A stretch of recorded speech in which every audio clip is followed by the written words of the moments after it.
In this video, we'll install the front brake tee and front brake lines.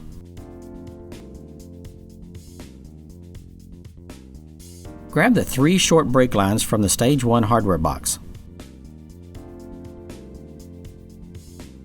Loosely install a master cylinder line into the rear port of the master cylinder.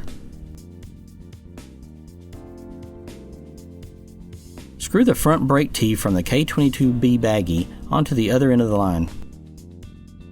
Attach the brake tee to the frame using the screw, washer, and nut from the same baggie.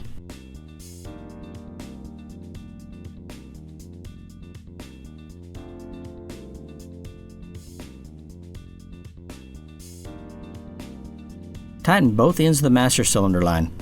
Tighten until the tube nut feels solid.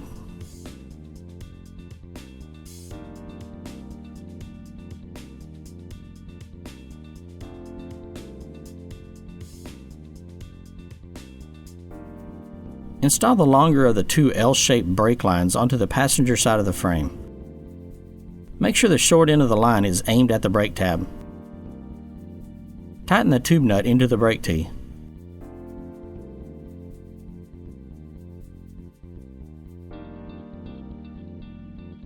Repeat this process for the shorter L-shaped brake line on the driver's side.